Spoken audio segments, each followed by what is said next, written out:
You're watching TVC Breakfast. It's time for us to look at the papers and see what the headlines are across Nigerian newspapers.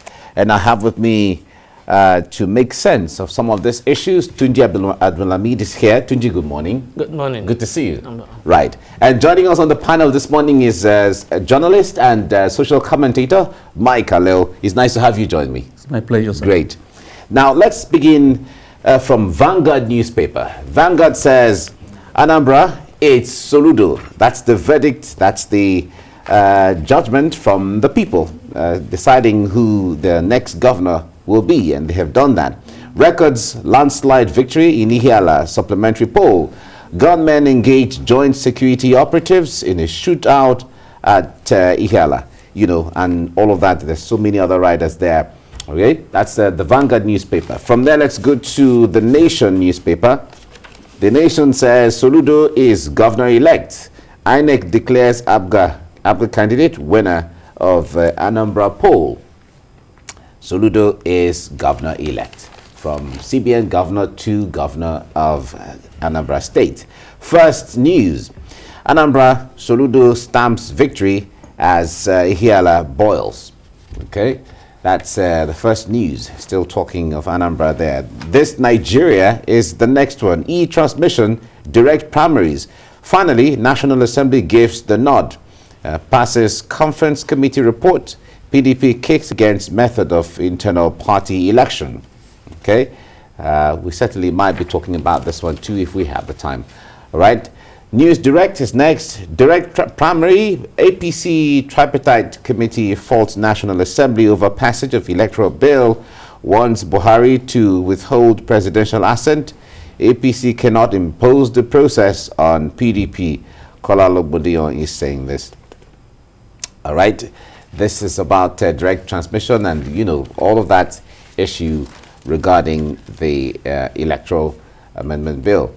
Blueprint newspaper says Electoral Act amendment, National Assembly okays direct primaries, APC concurs, PDP kicks. All right. This is another strong political issue that is ongoing. All right. The Daily Times is next. Electoral Act amendment. Finally, National Assembly okays e-transmission of results as well as direct primaries. So if the president accents to this, then it means going forward, of course, all political parties will be required to conduct direct primaries, and indirect primaries will be a thing of the past in Nigeria. Leadership newspaper is next. Electoral Act Amendment Bill, APC PDP kick as National Assembly approves direct primaries. Okay, that's Leadership newspaper. The Guardian is next. National Assembly snubs APC governors, passes electoral bill with direct primaries. Okay, that's another issue there. Nigerian Tribune is next. National Assembly adopts direct primary, APC governors PDP kick. That's the Tribune. Electoral is talking about the Electoral Act. Now the Punch newspaper. Let's go to the Punch newspaper. And the e-transmission of results, direct primaries. Governors run to Buhari as senators. Reps defy parties. Transmit bill next week. National Assembly members outsmart governors. Pass Electoral Act Amendment Bill. We will veto bill if Buhari fails to assent legislation, say federal lawmakers. Okay, now this is really an interesting part of it. We'll certainly talk about this. Daily Sun is next. Invasion of justice orderlies home. Senate indicts EFCC, Attorney General of the Federation Malami, police. Demands disclosure of probe panel's findings and tasks the IGP on missing Vanguard reporter as reps seek investigation. That's a Daily Sun. Daily Trust is next. Let's see what Daily Trust has here. He said residents decry rot in the FCT as reps summon minister. Legislators frown at poor waste management, say Abuja terribly unsafe. Okay. That's Daily Trust. Then let's look at the Village News. The Village News says Dakbo Abiodun, that's the focus here. I'll expose him soon. APC chairman is saying this, and it has to do with the political issues in the state. Okay. From there, let's go to the national economy. Manufacturers fear 1.9 trillion naira revenue loss, fault proposed excise duty introduction. Okay, that's national economy. Daily Independent is next. Let's see. It says Nigeria spends 31.2 billion naira yearly on coconut importation. Coconut importation, 31.2 billion naira yearly on coconut importation. All right. That's those are some of the headlines in there. But let's see what now, gentlemen. Let's start from Anambra State before we go to the National Assembly. We travel from Anambra State to Abuja. Now, we have a new governor in Anambra State. As it is, INEC has declared Professor Charles Chukwuma Soludo as governor-elect of Anambra State. And as it is, a lot of people, we saw jubilation in the city, in the towns of Anambra State. At this point, analysts are still looking at the variation between, or the differentials between the number of voters, eligible voters originally, and the number of persons who voted to decide the fate of who the governor should be. Out of about 2.something million people who were supposed to, 2.4 million who were supposed to vote, only about 249,000 people decided. What does this mean, Tunji? It shows that we still have a long way to go in terms of concern about who governs our community or society or whatever. In other words, the people are not interested in who determines their life, because and it's worrisome that, you see, after this election now, people who fail to participate in the process will now come out and start protesting or castigating the system. You know, you cannot change the system from outside. You must be part of the system. So if the inability or failure of people to participate in the process, it eroded the democracy we are talking about here, because it appears only few people are determining the fate of a majority of Nigerians, of the people in the state. So I think it's worrisome, and most time the elite are the culprits. They stay away from the process. They refuse to participate. They will not do anything. And until we all see this, until we all have interest in who determines our lives, that's when we'll have the change we are looking for. So I want to congratulate the Anambrians. I want to also congratulate the INEC and the security agencies. It shows that if we have a neutral body who decide to have a free and fair election, we can get it done. If we have the police and the security agencies who are not partitioned, we can get our result. You can see that I'm happy that there is no any report of anybody being killed or whatever, despite the antecedent of that election. Yeah. All right. Now, Mike. Oh, okay. All right, Mike, I'll come to you, but let's rush to Abuja briefly. My colleague Celestina Ira is at the court today. We're supposed to have Nnamdi Kanu in court, and let's cross over briefly before we come back. We're doing paper review. Celestina, it's good to have you join me this morning. Can you bring us up to speed? What is going on? Okay, we are here live outside the Federal High Court. As you can see, security presence is tight, awaiting the arrival of Nnamdi Kanu. And today it's for his clients to challenge the competency of the suit. Actually, the judge adjourned to this day for hearing of that application filed by the counsel to Nnamdi Kanu. So we are here. The DSS operatives are mounting guard and barricaded the entrance to the court, and the court sits by 9. So we are hoping by 8:30 journalists will be allowed into the premises, and as well lawyers too. All right, we certainly, everyone is looking forward to what the outcomes are going to be. Of course, everybody will wait for the court. But from what you see around, do you have people who are coming in support of Nnamdi Kanu like they used to do sometimes? Yes. Behind me, we have some traditional leaders who are here in solidarity for Nnamdi Kanu. As usual, his supporters are already around. Because of the security presence, everybody's waiting and trying to maintain decorum and see when the security operative will allow them access into the court. But for today, his lawyer will be challenging the competency of the charge filed by the federal government against Nnamdi Kanu, amended charge, which is now 7 counts. And also, they were talking about the extra rendition of Nnamdi Kanu to Nigeria, that the government cannot benefit from its own wrongdoing, that the process at which he was brought to Nigeria was not lawful. All right. Thank you very much, Celestina. We certainly will come back to you again on this as we get closer to 9 o'clock. Right. Okay, we were looking at the headlines across Nigerian newspaper. Meanwhile, we just spoke with Celestina Era, our judiciary correspondent in Abuja. Today, Nnamdi Kanu is supposed to be be brought to court, and we'll be following that development. So stay with us as we might speak to her again before the court opens up at 9 o'clock. And we have Tunji Abdulhammed here and Mike Alewu in the studio. We're looking at headlines. Now, Mike, prior to the build up to the election in Anambra State, there was a lot of like my analyst yesterday was the drumming of war as to there's going to be fire in Anambra State, but it turned out to be one of the most peaceful elections, far away from what people expected. What really was the magic wand there? Well, first and foremost, we have to thank the INEC and also the security personnel in Anambra State. They have done a commendable job. Before the election, actually, they were drumming here and there that there will be no election. The Anambrians were threatening of state of emergency. And go as it is done on them that they have to listen to the voice of reason. Because if they don't do that, they will get a governor that they don't expect.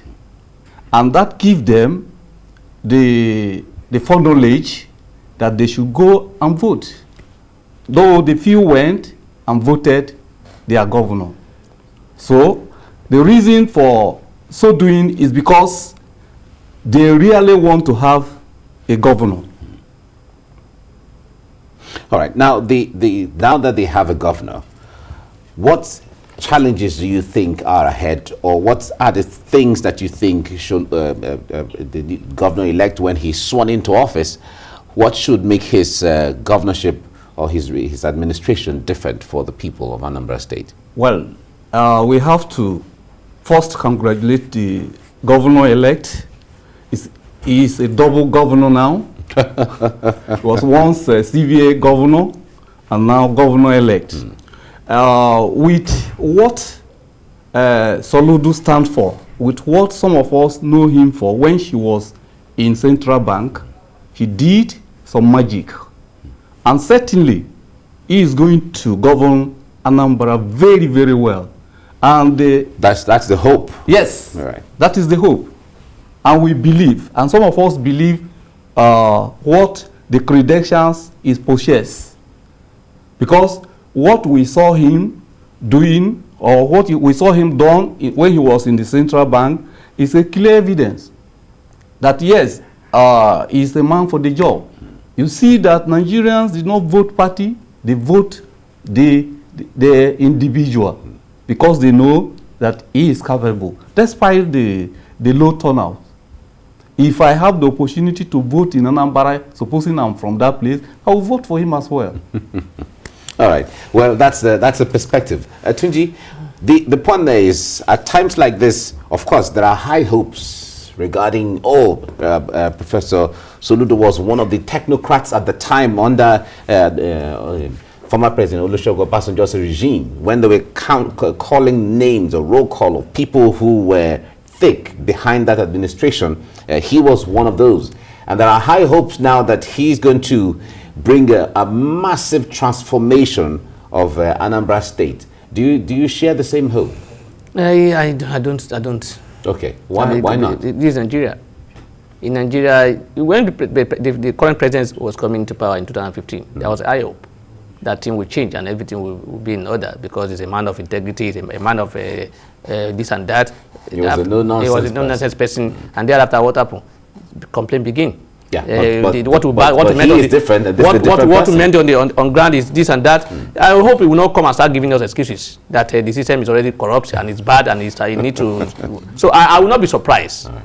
I will not be surprised. With due respect to him, the people said he's a renowned economist and whatever. And I think with that experience, with that knowledge of his economy, he should be able to help the people of Anambra in bringing it back to land right in terms of welfare. Because the essence of government is welfare and security. Exactly. So I expect him to work in the area of welfare in order to improve the security and ensure that security is in Anambra improved. In other words, he needs to also acknowledge the fact that there's a group called IPOB and see how he can bring them to cooperate with the government. In other words, to stop all the what's it called? The agitation regarding this and that, and cooperate with the government. But the issue is, but seeing it from the perspective of agitation you're talking about, Anambra State is just one. If it does just one governor have the powers to, bring down the agitation when we're talking of the entire southeast? He may not have the power, because you see what Anambra election has taught me, or what the experience and the lesson I've learned from it is that, look, if our government decide to have a change, we can have the change. Yeah. Before this election, these crises were there. Nobody was able to bring them down. But when election was approaching, people now realize that there's a peace committee. They realize that we can meet them and talk to them. These are the things that I expect the government to be doing before now. Yeah. Talk to them, meet them, and have engage people or the stakeholders, respected stakeholders in the area, and talk to them. So I expect the governor, and because it appears it's accepted by everybody now, it appears it's their choice, even though the number of voters is too low, because out of 2.4 or 5 million people, only 200,000 people voted, and he didn't get all. His vote is about 100,000 plus. So it means that only about 100,000 people voted him to power out of the 2.something million registered voters. So, but it appears is well accepted to the people of Anambra and other, maybe probably within the area. So he can come together with other governors within the area, and then look, let them meet, talk with these people, relate and gather stakeholders within the state to ensure that, look, these people are talked to, and then the peace is restored in that part of the country. Because without peace, you see, I've said it before this election that, look, abandoning this election or threatening that there will be no election will not help anybody. Right. The election will hold and somebody will be declared, and nothing will happen. Yeah, I recall you said, of course, the election will hold, yes, and nothing will happen. Well, we are here now. Election held, yes, and everything went on well. Yes. Now, the area of security, Mike, let me come to you on this. Of course, we know that governors, they are called chief security officers of their states, but when it comes to the actual security, the coercive power, military, police, DSS, security defense, and all of that is in the hands of the federal government. So how much more can the state governor do in this case? And then if we're narrowing it down to the administration of Chukwuma Soludo when it starts? Well, the state governors have a lot to do on the area of security. If not, why collecting security votes? They have a lot. It's not only on the federal government. You know that the people, the governors, went to go to Abuja to collect security vote monthly. Then the question is, if they will not be able to secure their state, why collecting security vote? For me, I know that it's not only in the hand of the federal government. Even as I and you are here, the security is also in our hands to do some things. If this place is not secured, we can't be here.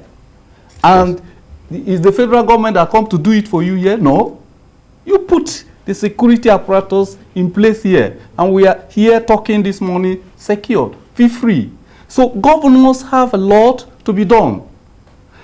Well, if you hear the amount of money they collect in a month for security vote, you will be baffled. So the work is in their hand to be done. Okay. All right, now let's move to the next issue. Away from Anambra State, another issue is the National Assembly passing the Electoral Act, and then the issue of direct primary elections, and then indirect primary. That's controversy. Now, Tunji, the point there is, a lot of people felt that this should have been, a welcome development for political parties to say, okay, let us entrench democracy and then get people to participate even the more. The issue of the direct primaries and all of that. This may not be going down well with a lot of people, especially some governors from the reports that we're seeing and reading. Unfortunately, I'm in alignment with the governors and the... Why is that? Because you see, it appears good that, look, people are being encouraged to participate in the process. In other words, I'm talking about the party members. Yes. They will be allowed to participate directly from the process. But the angle I'm looking at it is this: what are the processes of these direct primaries? Where are the data? How do we ascertain the party members? Do we have this facility on ground? And then again, in this direct primary, we have been told that INEC will be involved in supervising and conducting the primaries. Yes. Shouldn't they? It's like a mini election. Mini general election. Yes. Where is the money? But would it not amount to authenticating and also making the system more robust? No, I agree. Like I said, it's a good thinking, but I'm looking at the process on ground. Okay. Do we have the facility to match that direct primary we're talking about? Where there will be a lot of crises as far as I'm concerned, because most parties don't have actual data to ascertain their membership in a particular area, and then that will bring an issue regarding who is qualified to vote, who is not qualified to vote, what are these, and then look at the financial aspect of it as well. The INEC now, at least, will be spending half of what we spend for general election to do the direct primary, and we are talking there is no money. We're trying to look for money, and we are adding more responsibility to ourselves. You can allow party will spend money, the government will spend money, and then INEC we have to engage staffs or even ad hoc staffs to also go around and do that's why I say it's like meaning. So those are my area of concern. The area of concern is also to do with finance and whether or not the parties have the facilities to be able to conduct this direct primary or to have it will create a lot of crisis as far as I'm concerned. Let's try it. And again, it may not eradicate what they are trying to eradicate, because they are trying to a situation whereby there is somebody, a godfather who will determine who, because it will still be, because people that will vote are party members, and most times they follow their leaders. It's where their leader is going that they go to. So don't expect that. Look, it happens in Lagos State. It happened in other. The last election that was direct election primary, this governor that came into power against somebody, it was a direct primary. We know what happened at that primary. People did not vote because they want the current governor. They voted because a particular person said this is where we're going. And it was direct primary. All right. Now, Mike, finally, how much of a game changer should this be? Because it is the issue of trying to give a room for people to, be more inclusive. Actually, it looks like that, but as my colleague has just said, is the truth. You are trying to solve one problem, you are creating another. So you feel this is creating more problems? That is it. Because where is the money? We are crying daily that there is no enough money. INEC will come in, and when they come in, where will they suck the money from? Right. Okay. All right, let's leave it here now, for now. Thank you very much, gentlemen, for coming. Mike Alewu, thank you very much for coming on the program. It's my pleasure. Thank you. And Tunji Abdulhammed, thank you for coming. Thank you for having me here.